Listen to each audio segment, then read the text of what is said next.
Bismillahirrahmanirrahim. Assalamualaikum warahmatullahi wabarakatuh. Alhamdulillahirabbil alamin. Hamdan katsiran thayyiban mubarakan fihi kama yuhibbu rabbuna wa yarda. Asyhadu an la ilaha illallah wahdahu la syarika lah wa asyhadu anna Muhammadan abduhu wa rasuluh alladzi la nabiyya wa rasula ba'da. Amma ba'd. Jamaah subuh Masjid Nurul Syahadah yang dirahmati Allah Subhanahu wa taala. Alhamdulillah, mari kita panjatkan puji syukur kehadirat Allah Subhanahu wa taala. Pagi hari ini Allah perkenankan kita hadir ke masjid melaksanakan kewajiban kita sebagai seorang muslim, sebagai seorang mukmin, yakni ibadah salat subuh secara berjamaah.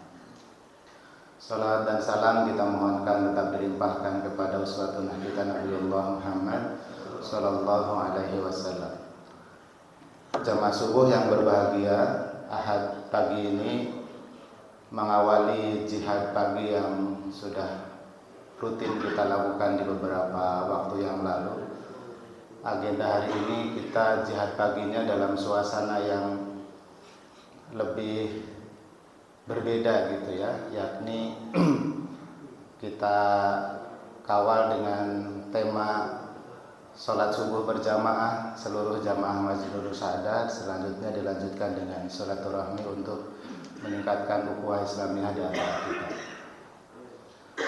Hadir pada pagi hari ini Ustadz kita, beliau Ustadz Abu Yazid Nurdin LC, untuk memperkenalkan diri. Nanti biar langsung ta'aruf yang disampaikan oleh beliau. Barangkali nanti saya salah. Kalau tidak salah baru pertama kali ke sini ya, ya. Jadi pertama kali ke sini ta'aruf dengan kita. Mudah-mudahan nanti bisa berlanjut untuk kegiatan-kegiatan berikutnya. Sekali lagi jazakallah atas kesediaannya untuk hadir di Masjid Nurul Syahadah berta'aruf dengan jamaah Masjid Nurul Syahadah. Jamaah rahimakumullah, rangkaian kegiatan kita hari ini setelah nanti Ustadz Yazid menyampaikan tausiahnya sampai menjelang syuruk. Insyaallah hari ini syuruknya mendekati pukul 6 ya. Jadi cukup waktu dengan beliau. Setelah beliau menyampaikan materi, kita akan break melaksanakan sholat syuruk. Setelah sholat syuruk, nanti kita ada acara, istilahnya kita itu halal bihalal gitu ya. Jadi walaupun kemarin ba'da sholat Id kita sudah ada salam-salaman, tapi nampaknya ada beberapa jamaah juga yang waktu itu mudik gitu ya. Kemudian sekarang sudah kembali lagi ke Gria Satria Indah, sehingga barangkali secara fisik belum ada yang langsung bersalam-salaman. Kita nanti akan melakukan salam-salaman kembali seperti halnya waktu sholat Id. Barangkali nanti akan kita atur seperti kemarin ya, berputar, yang senior dulu, perangkat RW dan para senior berdiri di depan, baru nanti akan diikuti oleh jamaah. Bagi yang laki-laki di ruang utama, bagi yang jamaah ibu-ibu nanti di ruang ibu-ibu. Setelah acara silaturahmi atau halal bihalal, nanti kita akan lanjutkan dengan menikmati hidangan ya, yang disediakan dari jamaah juga gitu. Sambil nanti kalau memungkinkan kita akan melihat video beberapa kegiatan yang sebenarnya sudah dilakukan oleh Masjid Nurul Syahadah untuk melihat kembali kegiatan-kegiatan apa saja yang ada di masjid kita. Demikian nih jamaah rangkaian kegiatan jihad pagi hari ini. Sekali lagi kami atas nama takmir menyampaikan jazakallah kepada Ustadz Abu Yazid yang sudah berkenan hadir dengan tim barangkali, dan seluruh jamaah yang hari ini mudah-mudahan bapak, ibu-ibu dan keluarganya hadir gitu ya. Demikian pengantar. Monggo menyiapkan diri masing-masing untuk bisa gimana?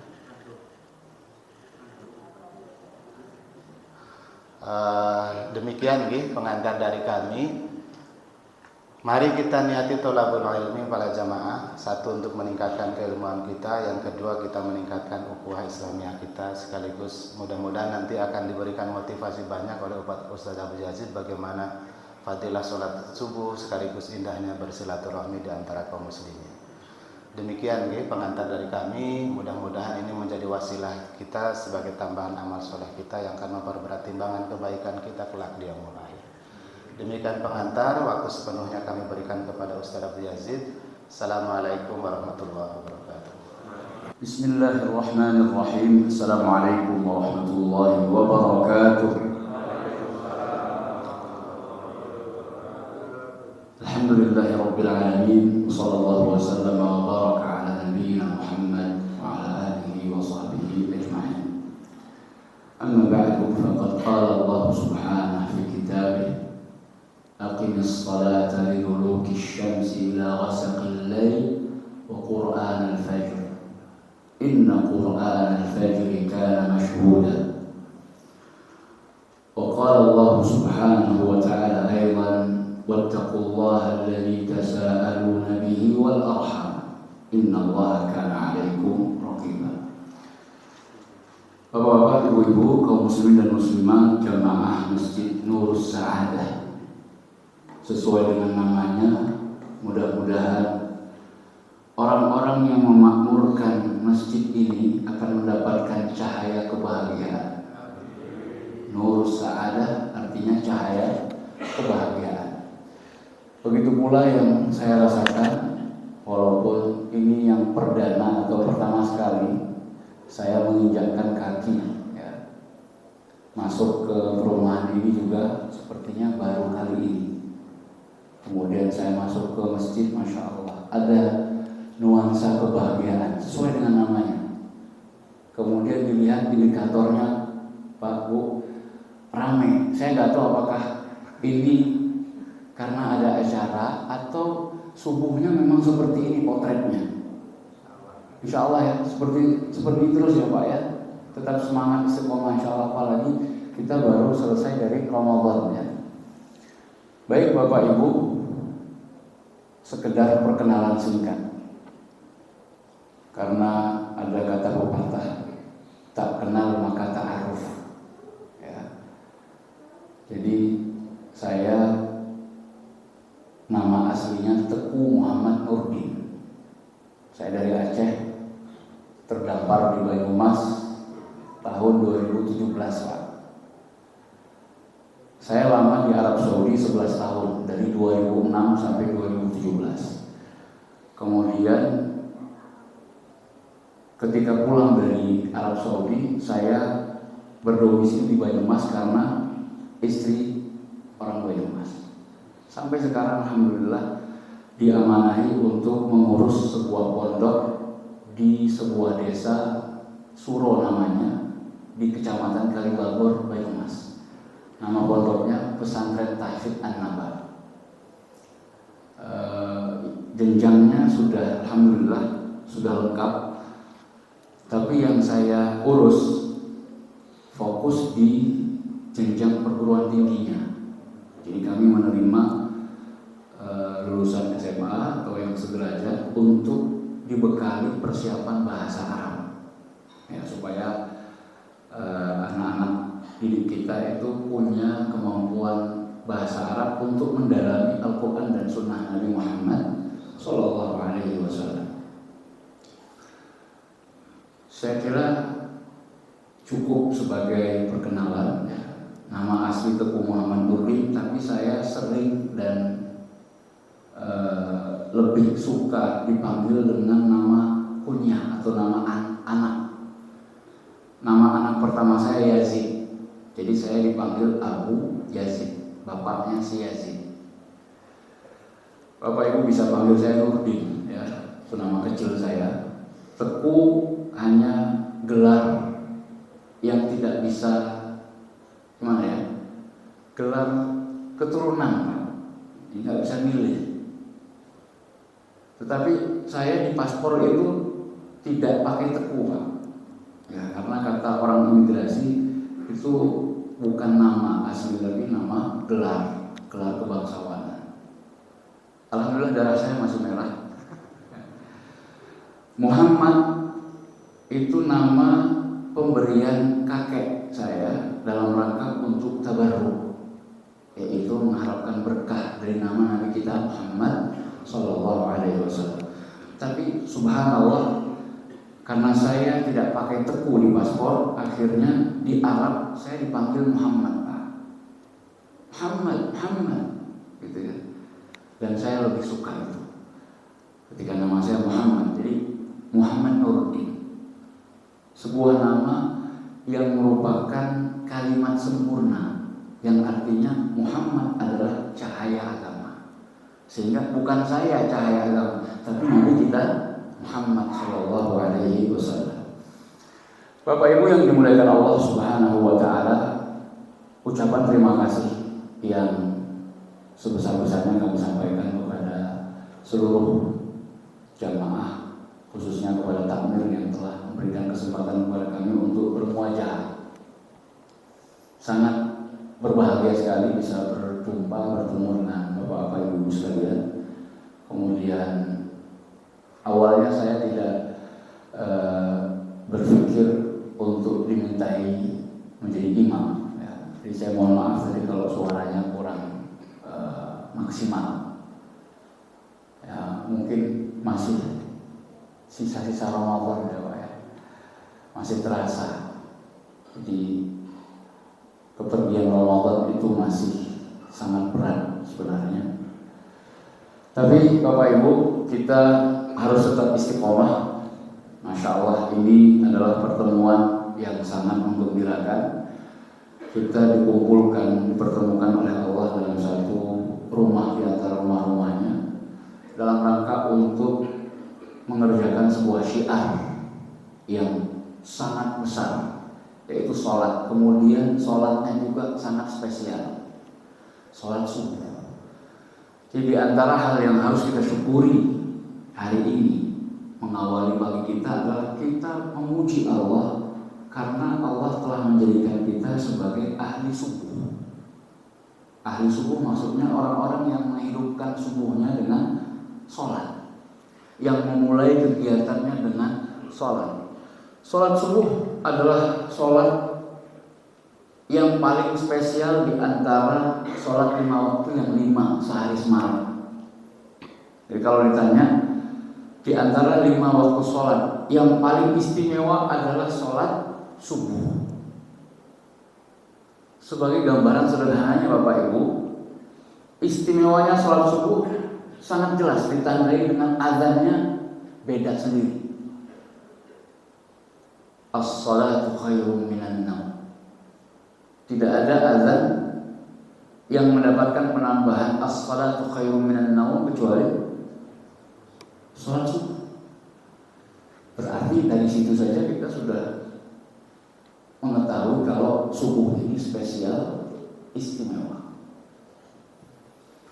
Bagaimana tidak istimewa? Yang pertama Bapak Ibu, ini kita dalam rangka untuk lebih semangat ya.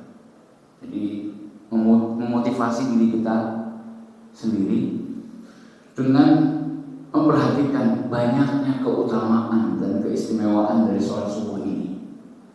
Yang pertama, Allah Subhanahu wa Ta'ala membedakan, memisahkan sholat subuh, waktu sholat subuh dari 4 sholat yang lainnya. Dalam surat Al-Isra yang saya jadikan sebagai ayat dalam muqaddimah, Allah berfirman, aqimis sholata liduluki syams. Dirikanlah sholat sejak tergelincirnya matahari ke arah barat. Itu waktu apa? Waktu zuhur. Liduluki syams. Duluki syams, tergelincirnya matahari. Maksudnya adalah waktu zawal. Ila ghasaqil lail, sampai gelapnya malam. Jadi malam sampai gelap, alias sholat isya. Jadi kita diperintahkan untuk sholat yang waktunya itu kontinu. Artinya habis waktu sholat yang pertama, masuklah waktu sholat yang kedua. Dimulai dari zuhur sampai isya. Mana subuhnya? Wa Qur'anal fajr. Allah pisahkan dengan huruf waw. Ini secara balaghah luar biasa. Menunjukkan kalau waktu subuh itu terpisah dari 4 waktu yang lain. Saya mau tanya Pak, zuhur sama subuh nyambung nggak? Artinya habis subuh nanti apakah langsung masuk waktu zuhur Pak? Kan tidak, terputus kan? Waktu subuh berakhir dengan terbitnya matahari. Namun ketika itu tidak langsung serta-merta waktu zuhur masuk, tapi nunggu sampai tergelincirnya matahari. Subuh sama zuhur terpisah, begitu pula subuh dengan isya terpisah. Dan ini menurut pendapat ulama yang paling kuat karena masalahnya khilafiyah, apakah waktu terakhir isya itu yang benar tengah malam atau sampai sebelum subuh. Yang paling kuat Pak, ini karena masalah khilafiyah ya, jadi ada tarjih, ada pemilihan pendapat ulama yang paling kuat menurut perspektif masing-masing kan gitu. Yang saya pilih Pak, lebih selamat memilih pendapat bahwa sholat isya itu akhirnya waktu terakhir adalah tengah malam Pak. Maka dari ayat ini saya menghimbau, mengajak, karena ulama sepakat orang yang sholat isyanya tengah malam itu masih pasti diterima, artinya masih dalam waktu isya, semua sepakat Pak. Tapi orang yang mengerjakan sholat isya 15 menit sebelum subuh, ini diperselisihkan ulama Pak. Apakah dia masih dalam waktu sholat isya atau di luar waktu? Maka daripada kita masuk ke dalam perselisihan ulama, yang lebih baik adalah memilih yang tidak berselisih, kan begitu. Jadi adanya huruf waw ini menunjukkan kalau sholat subuh itu spesial Pak. Tadi yang pertama dipisahkan oleh Allah dengan huruf waw. Kan bisa saja secara bahasa Allah mengatakan dalam firman-Nya itu, aqimis sholata lidulukish syamsi ilal fajr. Tegakkan, dirikanlah sholat sejak tergelincirnya matahari ke arah barat alias zuhur sampai subuh. Kan lebih singkat Pak. Tapi kenapa Allah datangkan lafaz waw, huruf waw, untuk menunjukkan kalau di sana ada isyarat secara waktu pun subuh itu terpisah dari 4 waktu sholat yang lain. Ini spesial. Yang pertama dari ayat ini. Yang kedua dari ayat ini juga penamaan sholat subuh Pak. Qur'anal fajr, Quran subuh. Padahal yang dimaksudkan sholat subuh, tapi Allah gunakan lafaz Quran. Maksudnya apa? Memberikan isyarat kalau yang dibaca ketika subuh itu pendek atau panjang Pak. Tadi yang saya baca kira-kira panjang nggak Pak? Pendek jawab Pak ya. Kalau di sini loh, saya belum pernah kesini Pak, tapi saya melihat dari penampakan jamaah, masya Allah, senang yang panjang-panjang. Betul Pak? Tadi Pak saya baca itu termasuk pendek Pak. Kenapa? Karena rakaat pertama permulaan surat Al-Furqan, rakaat kedua penutup surat Al-Furqan. Jadi pembuka penutup itu masih pendek Pak sebenarnya. Ya.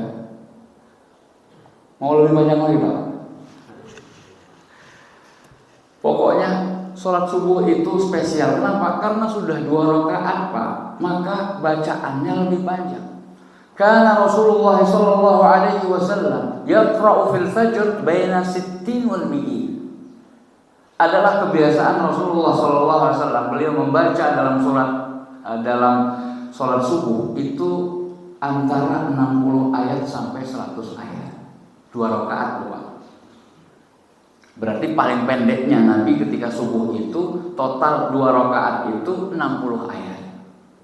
Paling panjang yang pernah Nabi baca 100 ayat. Berarti rakaat pertama kurang lebih 50, rakaat kedua 50. Itu paling panjang. Jadi kita berusaha untuk mencontoh. Walaupun kita sangat yakin sekali betapa jauhnya kita dari apa yang dilakukan oleh Nabi SAW, tapi keinginan kita untuk meniru, mengikuti, ini insya Allah mudah-mudahan menunjukkan cinta kita kepada Nabi Muhammad SAW. Jadi dibedakan lafaz atau sebutan istilah sholat subuh itu dengan Quran al-Fajr, itu menunjukkan kalau sholat subuh itu spesial. Belum lagi nanti kita akan sampaikan beberapa dalil yang menunjukkan keutamaan sholat subuh sehingga kita lebih semangat ketika mengerjakan sholat subuh. Yang terakhir dari ayat ini untuk menunjukkan kalau subuh itu spesial adalah penutup ayat Inna Qur'an al-Fajri kana mashhuda. Sesungguhnya sholat subuh itu benar-benar disaksikan. Saya mau tanya sama Bapak Ibu, sholat yang lain, zuhur, asar, maghrib, isya, kira-kira disaksikan oleh malaikat enggak? Disaksikan, Pak. Minimal malaikat yang menjaga kita, Pak, itu menyaksikan apa yang kita lakukan. Minimal malaikat yang mencatat amal kebaikan dan keburukan kita. Sholat, amal kebaikan. Jadi disaksikan, Pak. Tapi kenapa dalam ayat itu Inna Qur'an al-Fajri kana mashhuda. Sesungguhnya sholat subuh itu benar-benar disaksikan. Bukan berarti sholat yang lain tidak disaksikan. Namun di situ menunjukkan kalau persaksian malaikat terhadap orang-orang yang melakukan sholat subuh itu lebih istimewa. Makanya berbahagialah, Pak, kita termasuk ditakdirkan oleh Allah bisa sholat subuh kemudian berjamaah lagi di masjid. Ini satu nikmat yang harus kita syukuri. Ini baru poin pertama dari keistimewaan atau keutamaan sholat subuh. Yang kedua, tadi kita menyampaikan sholat subuh itu kan spesial, ditandai dengan azannya yang berbeda. Saya mau tanya sama Bapak Ibu, ibu ada ya? Kira-kira sebanyak bapak-bapak atau lebih banyak? Double? Masya Allah. Lebih banyak ibunya, Pak? Masya Allah. Memang di mana-mana kaum emak ini nggak bisa dikalahkan ya. Masya Allah. Baik. Kira-kira Ibu boleh nggak kita azan itu ketika asar karena orang pada tidur, habis zuhur misalnya makan siang kemudian istirahat tidur sampai asar. Nah, dalam rangka untuk membangunkan orang-orang itu, maka azannya ditambah as-shalatu khairun minan naum. Kira-kira boleh nggak? Kan pas, Pak. Sholat lebih baik, sholat asar lebih baik daripada tidur, benar nggak, Pak? Tapi kan tidak boleh, karena syariat ini telah diatur sedemikian rupa, nggak bisa akal-akalan, Pak. Dan sekaligus menunjukkan keutamaan sholat subuh. Jadi pada as-shalatu khairun minan naum itu juga kalau direnungkan, Pak. Kalau kita pertanyakan, kenapa sholat itu lebih baik daripada tidur? Minimal ada 3 poin, Pak. Yang pertama, sholat itu lebih baik daripada tidur. Kenapa? Karena tidur rahatun lil badan, as-shalah rahatun lirruh. Karena tidur itu istirahat untuk jasad, sedangkan sholat istirahat untuk ruh. Mana yang lebih penting, jasad atau ruh? Ruh. Makanya benar, Pak, as-shalatu khairun minan naum. Sholat itu lebih baik daripada tidur, karena sholat mengistirahatkan ruh, sedangkan tidur hanya sekadar mengistirahatkan jasad. Kemudian yang kedua, kenapa sholat itu lebih baik daripada tidur. Karena tidur itu panggilan an-nafs, syahwat. Keinginan tidur, Pak, itu kan syahwat, termasuk syahwat, Pak. Pengen tidur, itu kan nafsu. Tapi kalau pengen sholat, itu adalah istijabatan li du'aillah, memenuhi panggilan Allah. Makanya, Pak, orang yang memenuhi panggilan muadzin itu insya Allah doanya makbul, Pak. Kenapa? Karena Allah Subhanahu wa taala berfirman dalam ayat puasa, wa idza sa'alaka 'ibadi 'anni fa inni qarib ujibu da'watad da'i idza da'a. Allah berjanji, orang yang berdoa kepadanya pasti akan dikabulkan. Ud'uuni astajib lakum. Janji Allah enggak mungkin ingkar janji. Berdoalah kepadaku, niscaya aku kabulkan. Keniscayaan bagi Allah adalah kepastian. Tapi syaratnya supaya dikabulkan doa itu apa? Falyastajibuni. Agar hendaknya mereka memenuhi panggilanku. Nah sekarang kita kan kalau berdoa itu kan memanggil Allah, Pak. Menyeru, Allahumma, ya Allah. Minta apapun yang kita minta. Bagaimana doa kita, panggilan kita kepada Allah akan dipenuhi oleh Allah kalau kita ketika dipanggil Allah nggak pernah menggubris panggilannya. Berapa kali kita dipanggil, Pak, sehari semalam? Minimal 5 kali. 5 waktu sholat dipanggil terus, azan. Jadi sebenarnya itu bukan panggilan Pak Muadzin, tapi panggilan Allah. Maka para ulama kita mutaqaddimin yang dulu itu ketika mendengar azan, Pak, gemetar. Karena dia mengetahui hakikat panggilan itu. Maka kemudian dia bersiap dengan wajah yang pucat terkadang, Pak, karena memenuhi panggilan tersebut. Kemudian setelah mengerjakan atau melaksanakan ibadah sholat, baru ada perasaan nyaman dan perasaan bahagia. Begitulah, Pak, orang kalau sudah melakukan sebuah ketaatan. Beda dengan maksiat. Orang kalau buat maksiat, Pak, apa rasanya, Pak? Gundah gulana, nggak tenang, ya kan? Maksiat apa misalnya? Korupsi. Siapa koruptor yang tenang-tenang saja? Sekarang dikejar-kejar terus, ya Pak, ya? Nggak tenang hidupnya. Karena kalaulah seandainya dia lolos dari kejaran, incaran, dan pertanggungjawaban di dunia, dia nggak akan bisa lolos nanti di pertanggungjawaban akhirat. Nggak tenang, Pak. Tapi kalau orang nggak korupsi, nggak melakukan hal-hal yang zalim, insya Allah hidupnya lebih tenang. Dipenuhi dengan ketaatan, kesolehan, amal ibadah, itu masya Allah akan membuat hidup menjadi tenang. Bapak Ibu kaum muslimin dan muslimat rahimani rahimakumullah.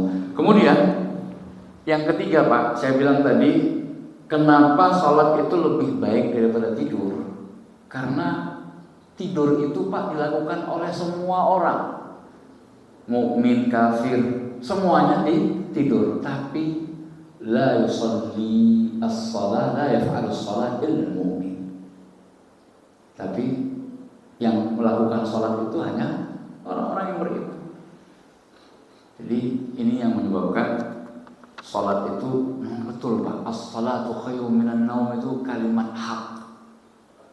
Ya, benar. As-salatu khairun minan naum. Makanya, Pak, ketika dibangunkan orang sambil dikatakan as-salat khairun minan naum, ada yang mengatakan, Pak, shadaqta wa bararta.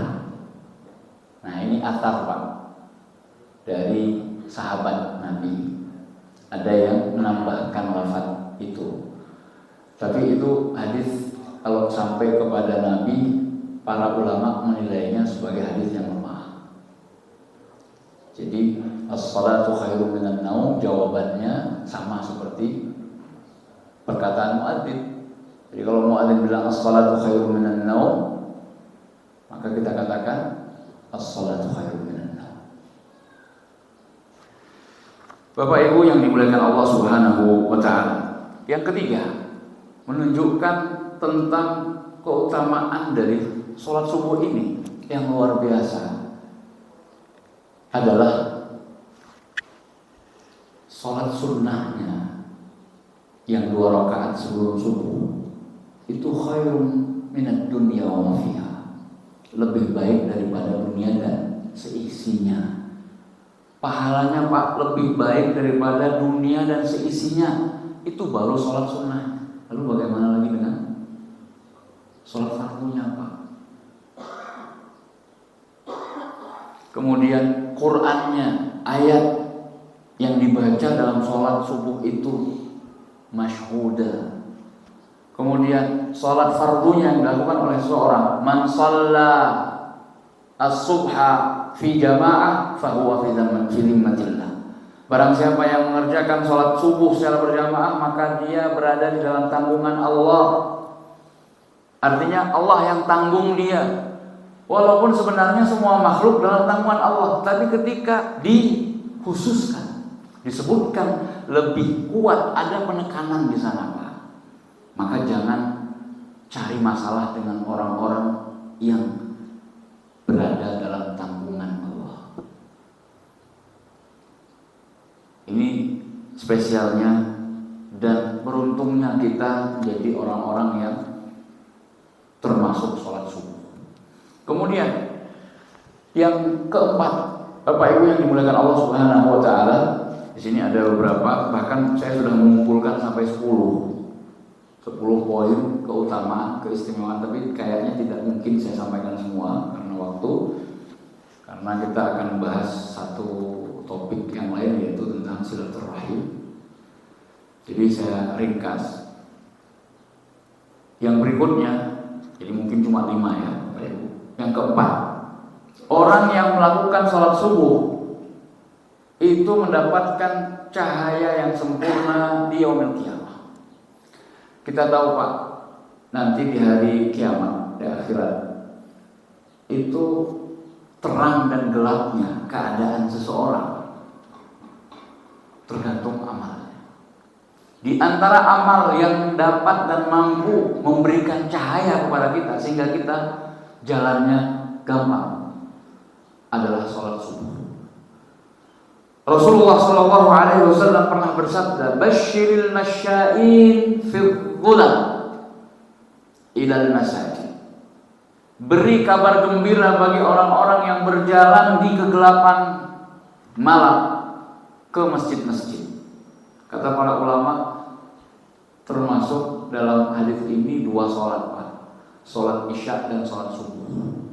Sholat subuh kan masih gelap Pak. Bin nurit tam yaumal qiyamah. Kabar gembiranya apa? Dengan cahaya yang sempurna pada hari kiamat nanti. Kata para ulama fikih hadis ini, cahaya yang dimaksud adalah cahaya yang menerangi jalannya nanti di yaumul qiyamah, dan sekaligus cahaya yang akan muncul dari wajahnya. Nah, kelihatan Pak, orang yang sholat subuh itu dari air mukanya Pak, yang benar Pak, berseri-seri atau berseri-seri? Berseri-seri. Jadi kelihatan Pak sumringah itu air muka atau wajahnya memancarkan sinar. Sebagaimana yang dikatakan oleh Al-Hasan Al-Basri ketika beliau ditanya, kenapa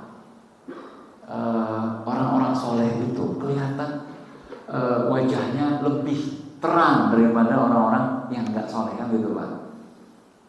Maka Al-Hasan Al-Basri mengatakan, mereka di gelap-gelap malam itu berkhalwat, menyendiri, kemudian berkomunikasi dengan Allah lewat sholat malam mereka dan bacaan Al-Quran mereka. Maka Allah gantikan di siang harinya dengan cahaya yang terpancar dari wajah mereka. Jadi karena mereka bergelap-gelap ria, artinya gelap-gelapan gitu, nggak mau ada orang yang tahu karena ingin menyembunyikan amal. Makanya Pak, sholat malam itu kalau bisa Pak nggak usah ngomong-ngomong Pak. Ada orang pengen nggak ngomong tapi pengen kasih isyarat. Tadi malam saya bangun. Dia nggak ngomong sholat malam gitu ya. Tadi malam saya bangun. Terus saya dengar suara gedubrak begitu. Terus saya nggak tidur lagi sampai subuh. Ya, berapa menit lah. Dia nggak mengatakan saya sholat malam loh, tapi ada isyarat. Kalau bisa Pak, apalagi Pak, ini yang lebih parah. Kalau itu ya menampakkan amal, kan nggak boleh ria. Yang lebih parah adalah menampakkan kepada orang sesuatu yang sebenarnya tidak dia lakukan, sehingga orang berpikiran seakan-akan dia melakukannya. Emang dia nggak bohong, tapi pernyataannya menyebabkan orang lain berprasangka kalau dia melakukannya, dan dia senang dengan itu kalau disangka baik sama orang. Makanya gimana Pak, para ulama kita dulu mengajarkan, kalau memang ketika kita bangun tengah malam itu kita nggak melakukan sholat, ngomong Pak, saya terbangun ketika tengah malam tadi, tapi bukan karena sholat, tapi karena kegigit sesuatu, kegigit nyamuk atau binatang yang berbisa Pak, sebagaimana hadisnya ma'ruf dalam kitab akidah. Dalam rangka apa Pak? Kok butuh kasih tahu supaya nggak disangka berbuat sesuatu padahal dia tidak berbuat. Inilah hal yang menunjukkan karakter para ulama terdahulu itu tidak suka ria, tidak suka pamer. Kalau kita kan senang banget Pak, dianggap punya sesuatu padahal nggak punya, dianggap bisa padahal nggak bisa Pak. Tapi kita senang, biarlah orang lain menganggap saya bisa. Jangan Pak, kalau memang kita nggak bisa dan orang lain menganggap kita bisa, sampaikan Pak, mohon maaf saya tidak bisa, saya tidak tahu. Begitu.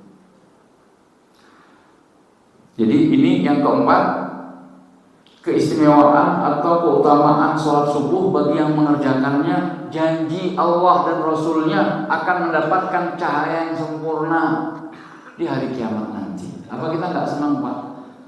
Wajah kita bersinar, bercahaya di hari kiamat yang banyak orang merasakan kegelapan. Karena Bapak Rasulullah SAW pernah bersabda, ittaqul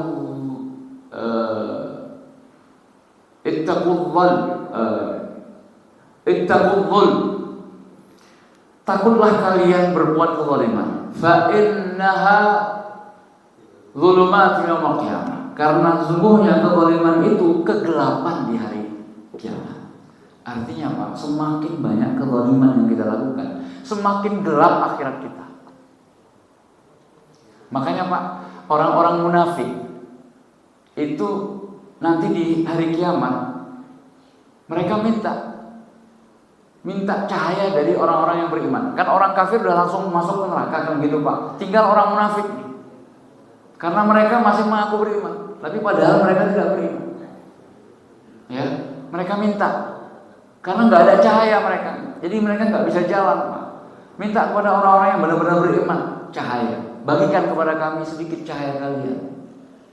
Bukankah kami dulu orang-orang munafik bersama kalian, sholat bareng, puasa bareng, tapi kan nggak kelihatan Pak. Yang namanya munafik kan di dalam dada, kenifakan. Maka kita tidak boleh merasa aman dengan kemunafikan. Seorang Umar bin Khattab saja tidak pernah merasa aman dari kemunafikan sampai beliau bertanya kepada Hudzaifah bin Yaman, apakah saya termasuk namanya di dalam daftar orang-orang munafikin yang disebutkan oleh Nabi kepadamu? Hudzaifah mengatakan tidak. Alhamdulillah, baru Pak. Yang terakhir tentang keutamaan sholat subuh, Bapak Ibu yang dimuliakan Allah Subhanahu wa Ta'ala. Ini saya pilihkan dari 6 poin yang atau 5 poin yang ada. Yang lain cukup man shallal bardain dakhalal jannah. Ini janji Nabi juga. Barang siapa yang sholat 2 sholat yang dingin, kata para ulama, yang dimaksudkan dengan al-bardain sholatus subuh wa sholatul asr, sholat subuh dan sholat asar. Kata Nabi, barang siapa yang menjaga 2 sholat ini tidak pernah ditinggalkan, maka insya Allah masuk surga. Ini muttafaqun alaih. Dijelaskan dalam riwayat Imam Muslim, di mana Nabi SAW pernah bersabda, lan yalijan nara ahadun, tidak akan masuk neraka seseorang shalla qabla tulu'i syams wa qabla ghurubiha, orang yang menjaga sholat sebelum terbit matahari dan sholat sebelum terbenam matahari. Sholat apa itu Pak? Subuh dan asar. Jadi antara 2 hadis ini atau hadis yang kedua menjelaskan apa yang dimaksud dengan sholatul bardain, 2 sholat yang dingin. Ya karena ketika asar itu Pak, matahari ya tentu lebih dingin daripada saat-saat dia teriknya. Subuh tidak syak lagi kalau sholat yang di waktu yang dingin. Enaknya kan orang kalau waktu subuh itu kan lanjut tidur Pak, ya kan? Selimutan, bukan malah membuka selimutnya kemudian bangkit untuk memenuhi panggilan sholat subuh. Dan masih banyak keutamaan dan keistimewaan yang lain, yang mana kalau kita renungkan pasti kita akan mendapatkan terus tambahan-tambahan ilmu ketika kita mentadabburi Al-Quran, kemudian hadis-hadis Nabi Shallallahu Alaihi Wasallam. Sholat subuh, habis sholat subuh Nabi SAW berdiam di tempat sholatnya di masjid menunggu syuruq, ya, menunggu syuruq. Ini juga menunjukkan spesialnya keutamaan dari sholat subuh. Kemudian kalau boleh saya tambahkan juga sedikit Pak, sholat subuh itu membuat orang lebih semangat, lebih energi.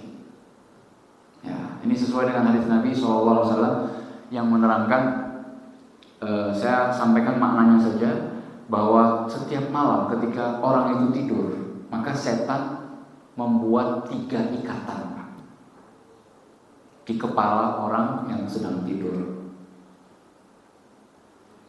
Dan setiap ikatan itu ketika dia mengikat, dia mengatakan alaika lailun tawil farqu, malam panjang, tidurlah. Itu Pak bisikan setan Pak, tidurlah, tidur akhirnya Pak. Kalau dia terbangun kemudian berzikir, mengucapkan zikir, kalau bangun tidur kita baca apa Pak? Alhamdulillah alladzi ahyana ba'dama amatana wa ilayhi. Maka terlepaslah 1 ikatan. Wa idza tawadda, kalau dia berwudu maka terlepas 1 ikatan lagi. Tinggal berapa Pak? Tinggal 1.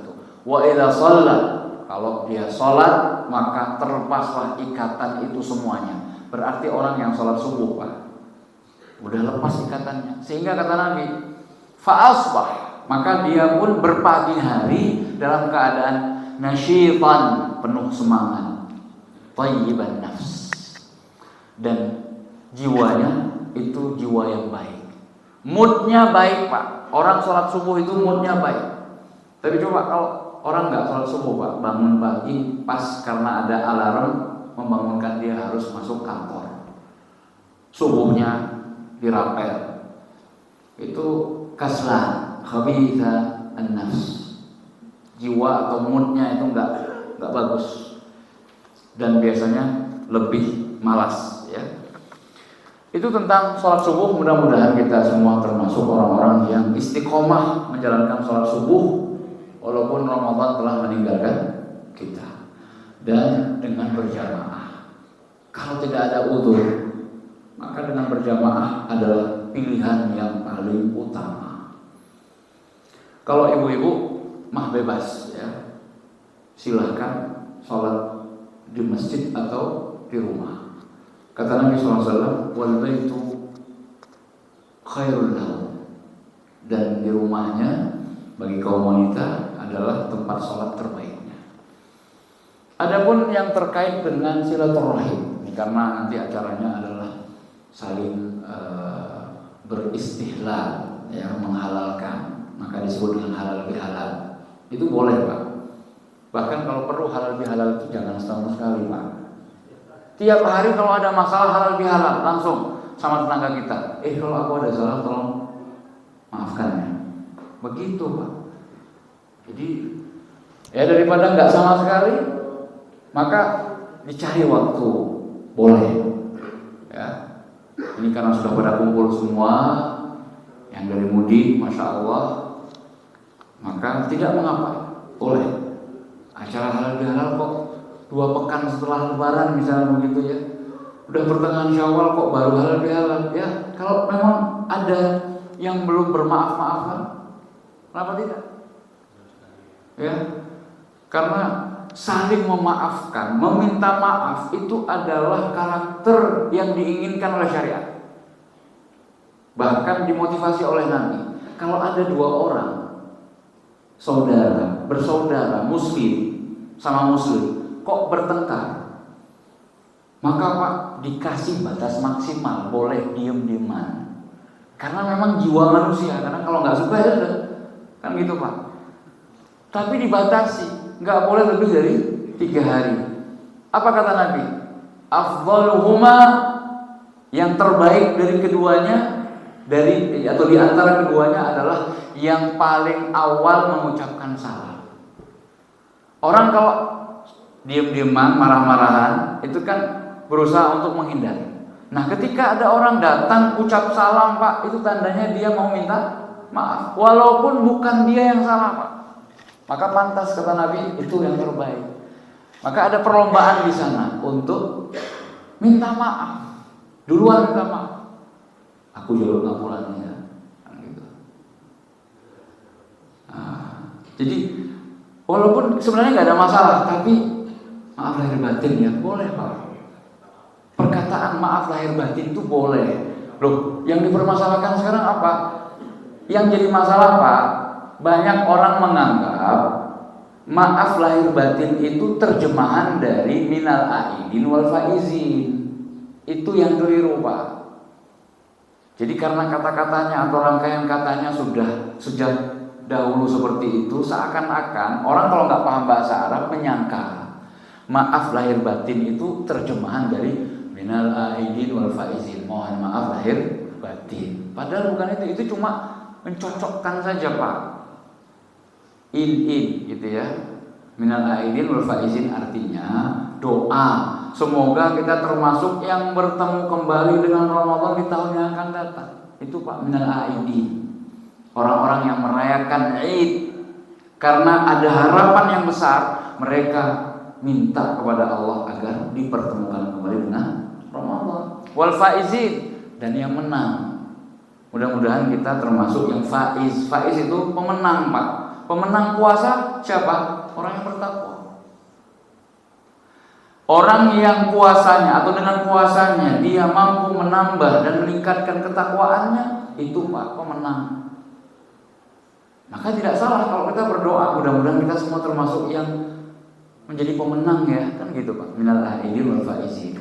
Nah, mohon maaf lahir batin itu lain lagi Pak. Itu adalah perkataan yang lain lagi, bukan terjemahan dari minal aidin wal faizin. Boleh nggak bermaaf-maafan di hari raya? Boleh, dan bukan hanya di hari raya Pak. Ya. Kenapa di hari raya itu menjadi fenomenal? Karena habis Ramadan ibadah kita kan banyak Pak, amal soleh, dan kita harapkan sekali kepada Allah agar diterima. Nah, Allah baru menerima amal tersebut kalau di antara kita dengan saudara kita nggak ada masalah Pak. Karena setiap hari Senin dan Kamis itu amal-amal kita itu diangkat ke atas Pak, dilaporkan kepada Allah. Makanya Nabi senang puasa Senin Kamis, di antara sebabnya karena di hari itu amalku amalmu diangkat ke atas. Dan aku suka ketika amalmu dilaporkan kepada Allah, aku dalam keadaan puasa. Ya. Nah, ketika amal kita itu diangkat oleh Allah, Allah katakan kepada malaikat, catat itu di di catatan kebaikan, tetapkan itu pahalanya, beri dia pahala, catat pahalanya juga. Nah, kalau orang berbuat baik dilaporkan tapi dia punya masalah dengan saudaranya, Allah katakan tangguhkan, jangan catat pahalanya dulu sampai mereka bermaaf-maafan. Dari situlah Pak, adanya ajakan atau motivasi untuk bersemangat di dalam minta maaf. Kadang-kadang kan kita gengsi Pak, dia yang salah kok. Akhirnya nggak mau minta maaf, padahal subhanallah yang lebih baik dan lebih utama itu minta maaf walaupun bukan kita yang salah. Kadang-kadang orang enggan untuk minta maaf, tapi gara-gara kita mengawali sehingga dia tersentuh Pak. Bagaimana bisa dia minta maaf duluan padahal jelas-jelas saya yang salah. Akhirnya dia yang minta maaf juga. Ya aku ya sama-sama lah kan gitu. Akhirnya alhamdulillah Pak, istihlal terjadi, halal bihalal, sama-sama maafkan, baru Pak sabatul ajr, tercatat pahala itu Pak. Kalau enggak ditangguhkan Pak.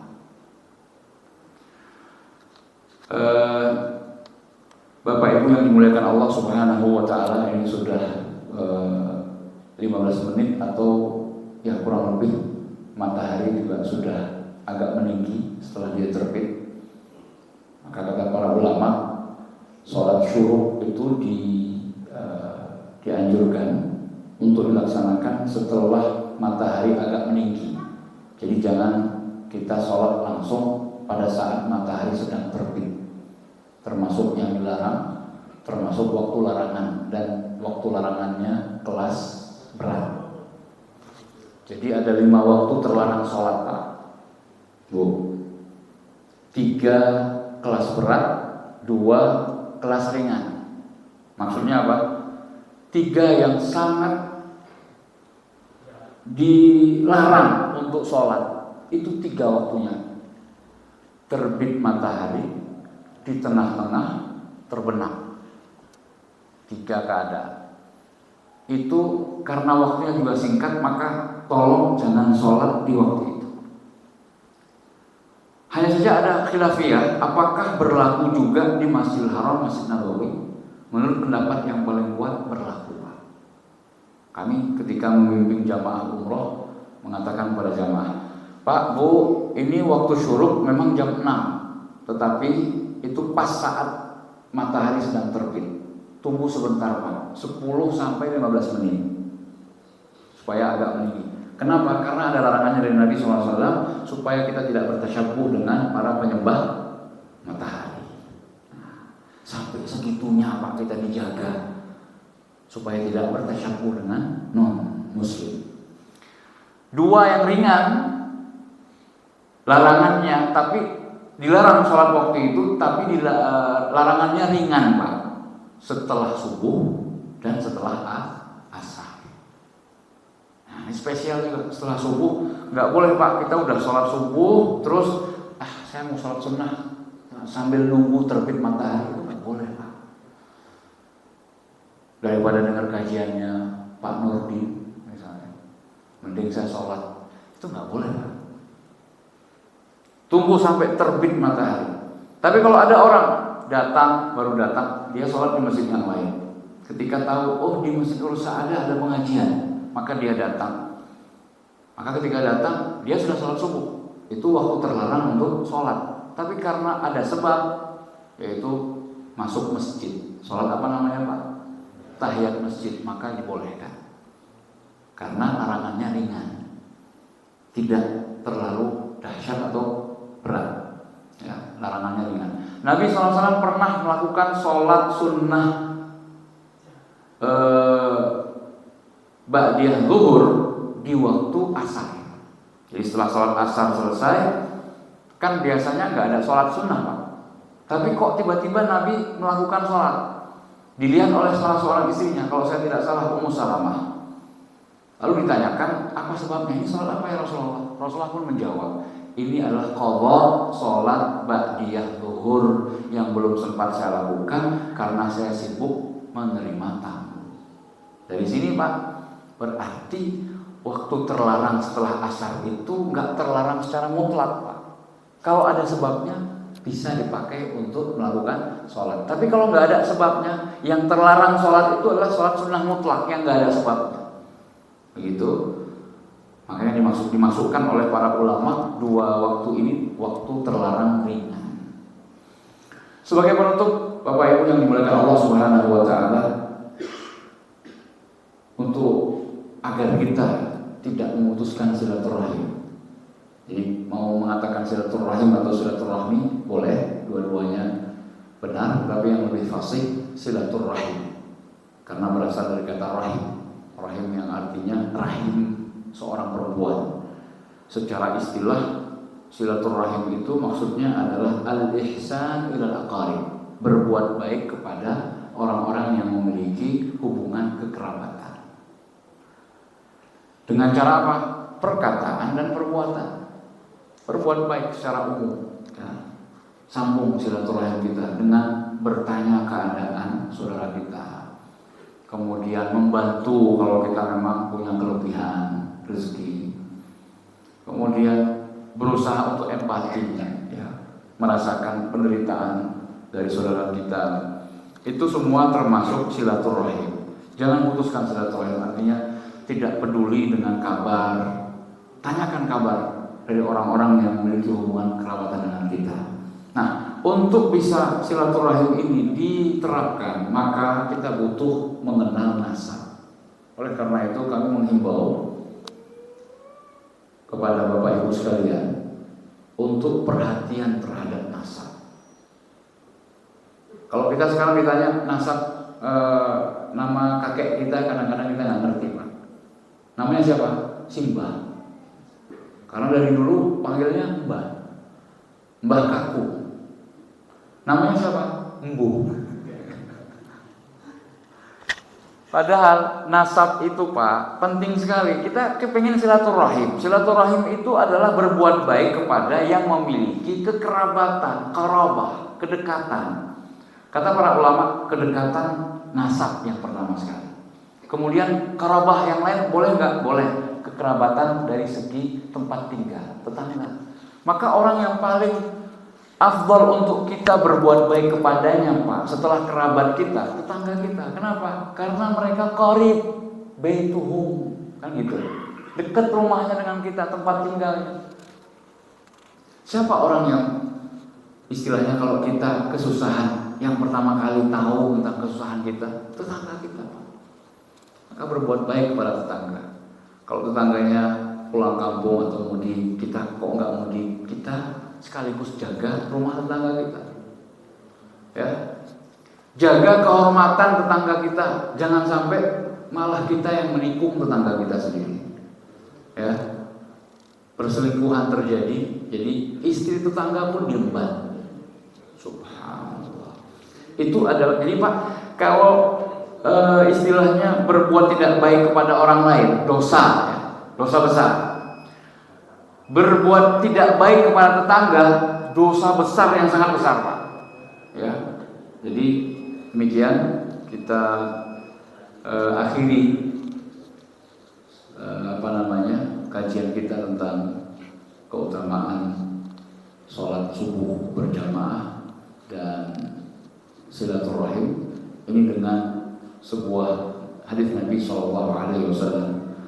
Man sarra an yumadda fi umurih, barang siapa yang suka untuk dipanjangkan umurnya, wa yubsata lahu rizquh, dan diperluas rezekinya, falyasil rahimah, maka sambunglah silaturahimnya, tali persaudaraannya.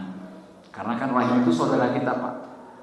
Nah kalau saya nggak punya hubungan kerabatan dengan dia, ia tidak memiliki kekerabatan yang dekat. hubungan nasabnya jauh, tapi pasti Pak, nasab kita itu semua bersambung pada satu perut Pak. Kalau diurutkan ke atas pasti Pak ketemu di perut yang satu. Mungkin kakeknya kakek atau buyutnya buyut, itu satu perut, satu rahim dengan seorang wanita. Terus dari kakek buyut-buyut itu muncullah kita. Itulah yang buat jauh Pak. Tapi pada hakikatnya kita berasal dari satu rahim yang sama. Siapa? Hawa, istri Adam alaihissalam. Demikian, terima kasih atas perhatiannya. Terima kasih saya ucapkan atas partisipasi dari jamaah sekalian, karena dari tadi Pak nggak ada yang ngantuk Pak. Biasanya Pak kalau subuh itu ngantuk ya Pak ya, atau jangan-jangan karena nggak sahur ya Pak ya. Kalau sahur tadi mesti berarti yang ngantuk itu ini puasa gitu ya, dalam puasa. Tapi ini kan acaranya nanti acara makan-makan ya Pak ya. Kemudian saya mohon maaf atas segala kekurangan. Atau ada kata-kata yang kurang berkenan. Mudah-mudahan ini bukan yang pertama dan terakhir kalinya. Mudah-mudahan saya bisa berkunjung kembali, bertemu dan bermuajah dengan Bapak Ibu sekalian di kesempatan yang lain, kesempatan mendatang. Semoga Allah memperpanjang umur kita dalam ketaatan kepadanya. Dan kita berdoa semoga Allah menerima amal soleh kita ketika Ramadan yang lalu. Kita berdoa semoga Allah mempertemukan kita kembali dengan Ramadan tahun depan. Kita berdoa semoga amal ibadah yang kita lakukan itu memperberat timbangan kebaikan kita yaumul hisab. Semoga menjadi bekal untuk bertemunya kita dengan Allah Subhanahu wa taala.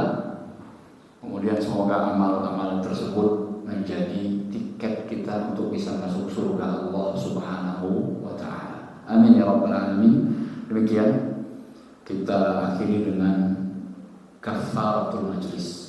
Subhanakallahumma wa bihamdik asyhadu an la ilaha illa anta astaghfiruka wa atubu ilaik. Wa sallallahu ala nabiyyina Muhammad. Perbanyak salawat dan salam untuk Nabi Muhammad sallallahu alaihi wasallam. Wa akhiru da'wana alhamdulillahi rabbil alamin. Wassalamu alaikum warahmatullahi wabarakatuh.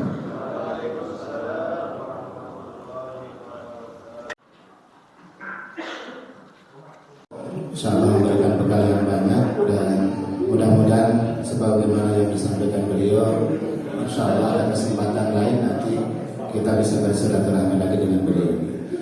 Demikian untuk selanjutnya sudah masuk waktu suruh ya, jadi silakan bisa melaksanakan sholat suruh.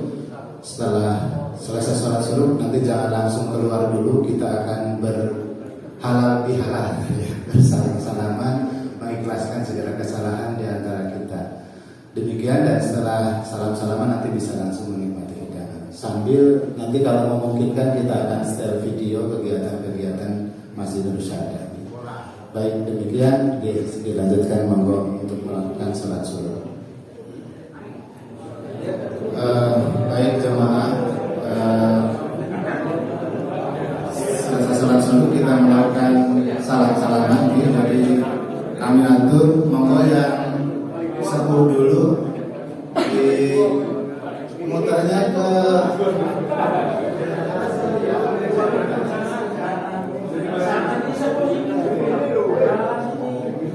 muternya dari sini, muternya dari Pak Musin, kemudian ke Mbak Nono, baru nanti ke sini. Nanti keluarnya di pintu yang sana, jangan rebutan ya, jangan rebutan. Allahumma sholli ala Muhammad ya Rabbi sholli alaihi wasallim. Allahumma sholli ala Muhammad ya Rabbi sholli alaihi wasallim. Minta maaf yang saya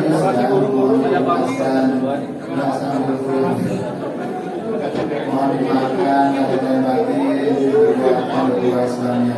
Allahumma sholli ala Muhammad ya Rabbi sholli ala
nyambung selasar ke arah luar. Allahumma sholli ala Muhammad ya Rabbi sholli alaihi wasallim. Allahumma sholli ala Muhammad ya Rabbi sholli alaihi wasallim. Mohon bermaafkan semuanya, mohon diikhlaskan. Kosong-kosong jaga ukhuwah Islamiyah di antara jamaah Masjid Nurul Saadah, jaga kebersamaan, jaga semangat. Taqabbalallahu minna wa minkum, taqabbal ya karim. Kullu amin wa antum bismillah minal aidin wal faizin. Allahumma sholli.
Nasi sampai mau nasi masuk pakai nasi.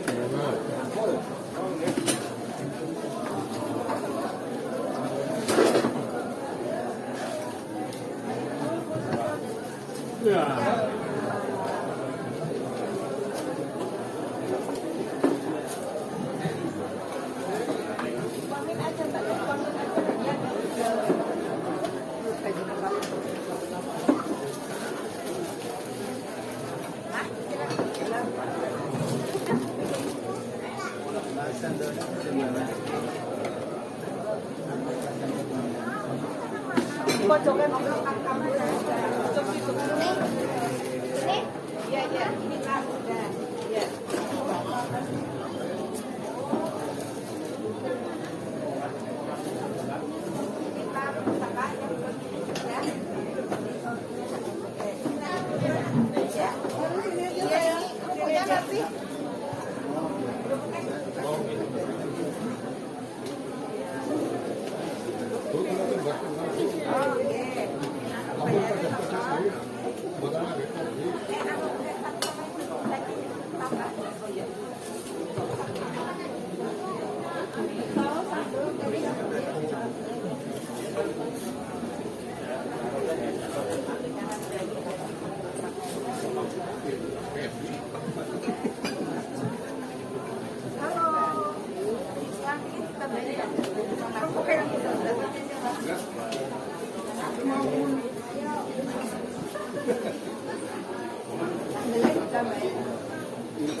Nggak tahu Pak, apa? Nggak tahu Pak. Nggak tahu Pak. Inilah Pak.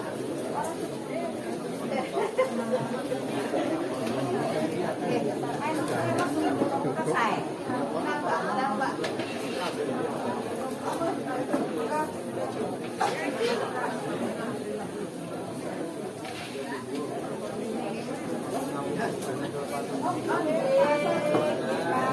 Kerja Pak. Terima kasih Pak. Ya, mohon maaf ya. Ini bosan, itu dan bosan.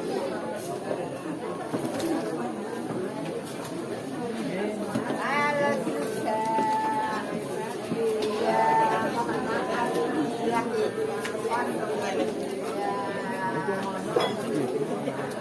kemana?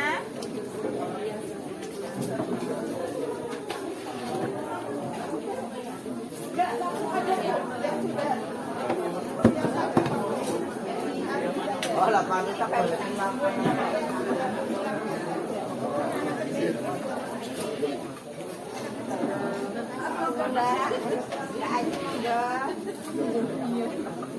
apa yang bilang biru?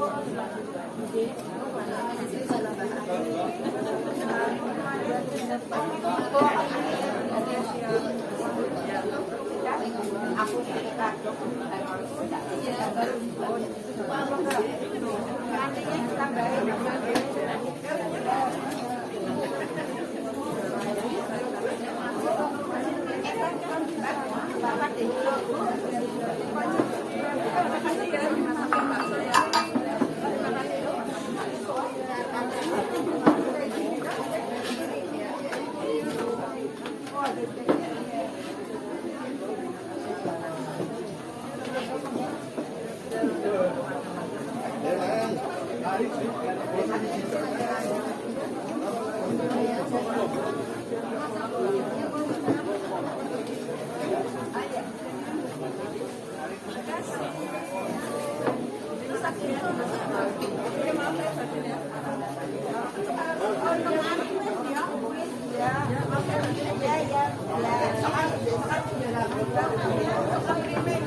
Tahunya mama kenal ya.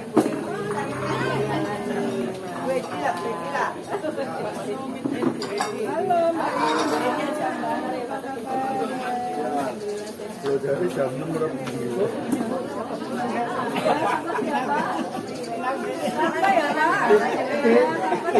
Saya ngolah proyek bakso Pak Erwin.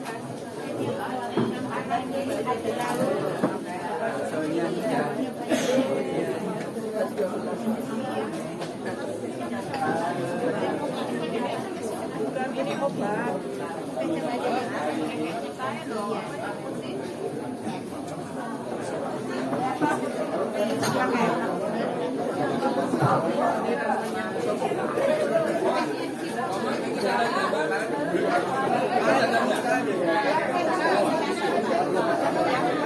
Tambahkan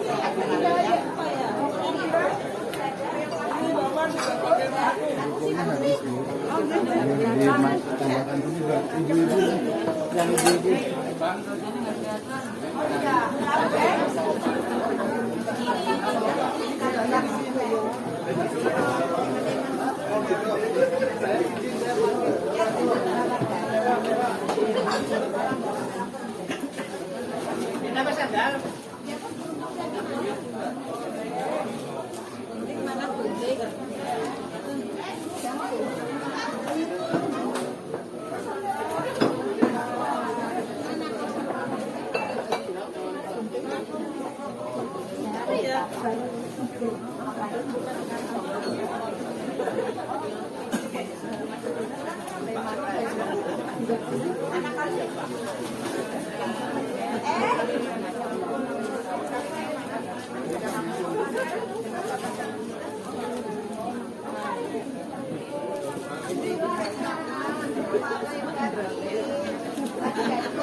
Tempat yang sama 2 minggu lagi.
Bakal enggak kuat.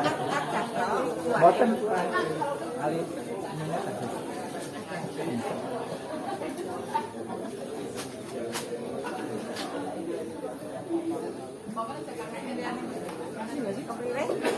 mie kali kuah ngon. Ini plastik.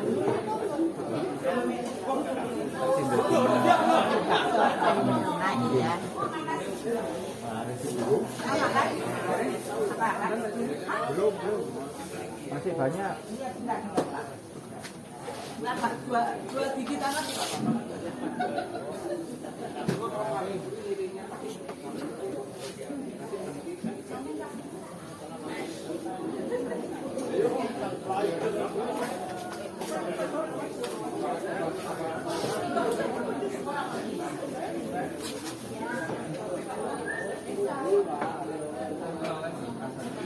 Apa?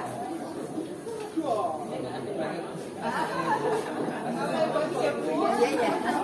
Kembali lah.